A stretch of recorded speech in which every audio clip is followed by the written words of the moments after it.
Thanks for the opportunity to speak here. I think a lot of things have been said and discussed before. This is probably, I'm trying to give you a different perspective on what I feel is an enterprise approach. So hopefully some of it will be new, because there's clearly a lot of discussion we've had in the day-to-day. And a lot of these things will be simple, because in my mind, the solution to complex problems are pretty simple.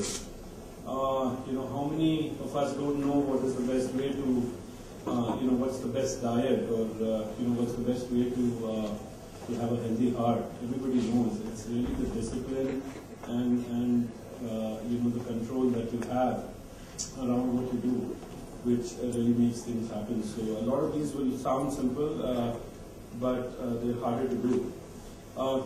So clearly we know about the NEGP setup. There's 23,000 crores plus planned in multiple mission mode projects.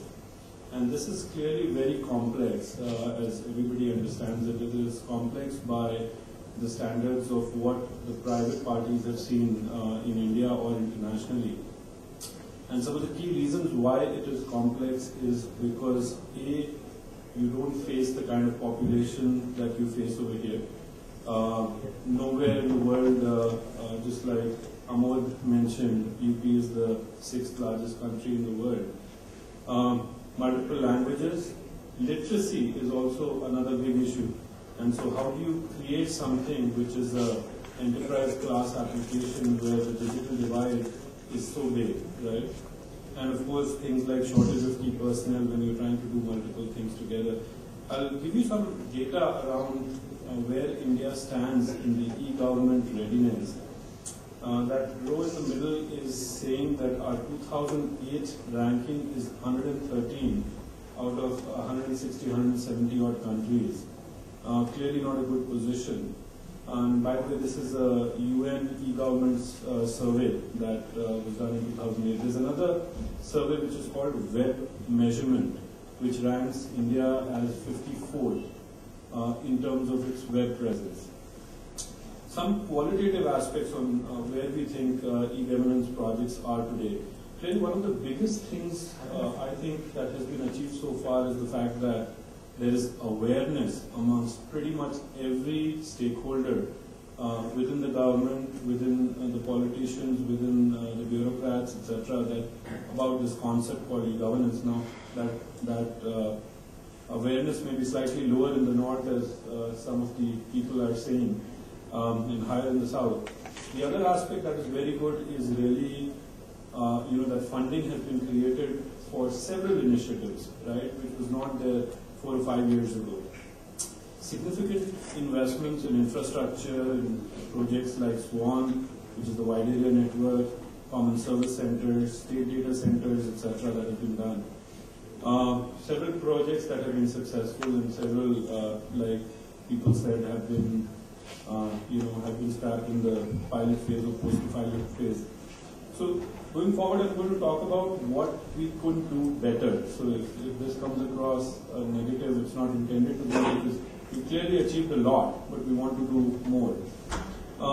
What is wrong with where we are? One is really that we're taking a very silo approach, because we're really taking each department and we're trying to automate what are the processes in a department.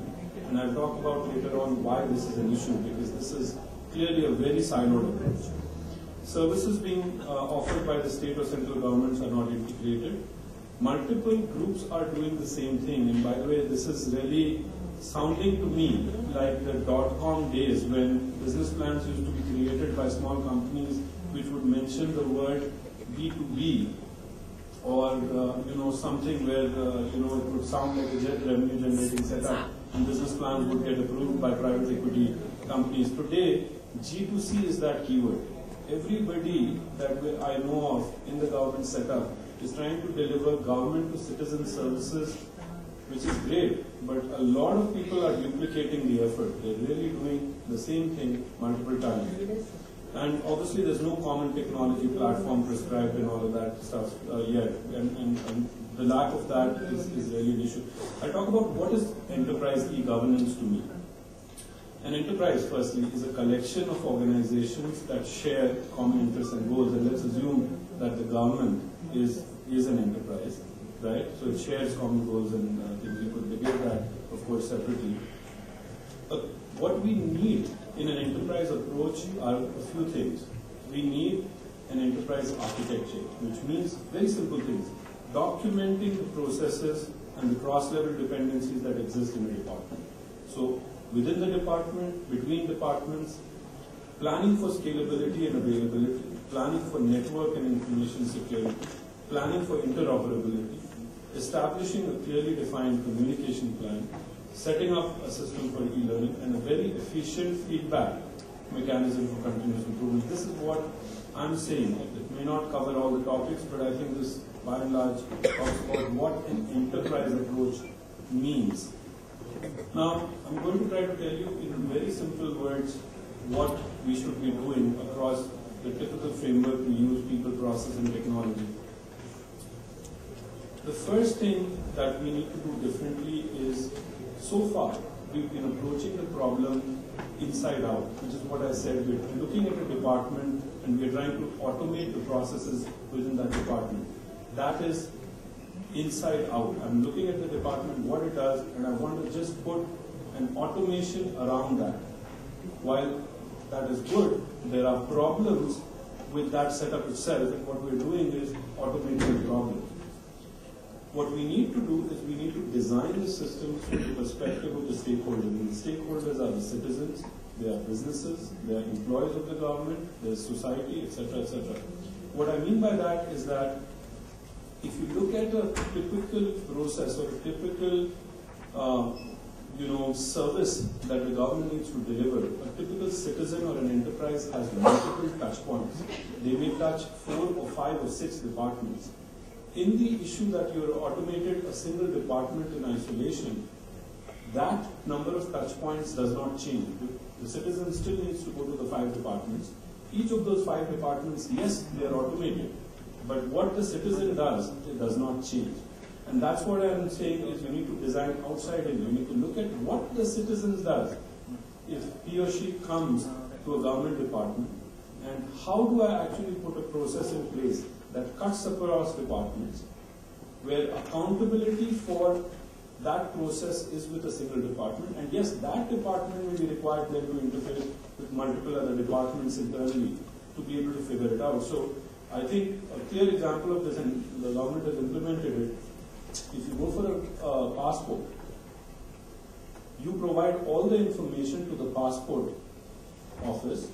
They in turn talk to the police setup and they get your police verification done. So it has been done in some cases. By the way, it's not been planned for, because in some ways passport is a secure document, so they don't want you talking to the police. And so that was the intent with which it has been done, but that's a clear example of how one department is taking the onus and then trying to talk to all the other departments where the police verification gets done automatically. Automation of processes of a department, talk about this. So this is what I'm saying is a service view. So if you look at it from the perspective of the stakeholder, you need to create a service that cuts across departments and then create owners of that service. You need to focus on usability, you need to focus on interfaces between departments, and obviously remove redundancies with multiple touch points. So what I'm saying is this common service center approach is good, but is not adequate. You need to look at a single window approach. I mean, if I look at any of the nationalized banks, yes, they're all automated. But if I want to draft, I go to one counter. If I need cash, I go to another counter. If I need 3 things done, I need to go to the time and stand in 3 different lines. So automation, yes, it's been done, but it's not been done from the perspective of the stakeholders. Let me talk about, Let me talk about the technology part. Clearly, I mentioned the fact that adequate funds have been put in place, and that's really good, and citizen services are being offered by multiple different initiatives. But good ideas alone are not enough. You know, if you look at technology, a structured and disciplined approach to execution is absolutely must. And it may sound simple and straightforward, but this is where typical projects go wrong.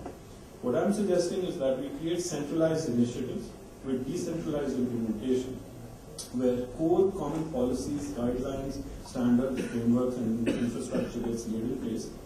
We build frameworks and middleware to connect states to the center and also connect between states. An example of this has been attempted by DIT right now. This state gateways and the national gateways, SSDG and NSDG, are examples. But the issue is now we need to use these. So they've been built, whether they're great or not, that's another issue. But people need to use these. It needs to be mandated. Every application needs to sit on top of this middleware that has been developed, and that's really something that needs to be put in place. Put in place systems of QCBS, because that's going to help the way procurement gets done. Procuring light bulbs and procuring IT are two completely different things. So that's my second suggestion. Third suggestion I'm talking about is really making structural changes. This is going to be very, very important, because the way we've actually looked at IT right now is we've created very similar departments to what the government already had and put in place a system where IT awareness, IT initiatives, etc. are being taken up. But in my mind, there are structural changes that might be needed, because it's not going to be as simple as some of the other non-IT related initiatives.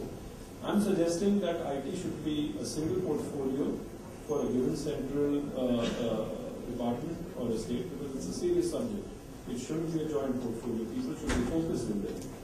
Why the private sector has succeeded in enterprise is because they've created long-term roles like the CIO, which is basically somebody who practices IT for his lifetime, right?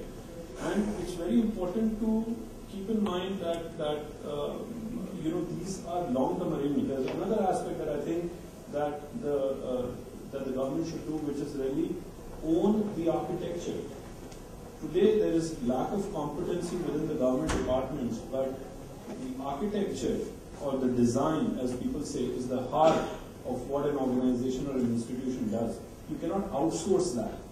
You need to put in place architects and people who are actually going to own that for a prolonged period of time. Right?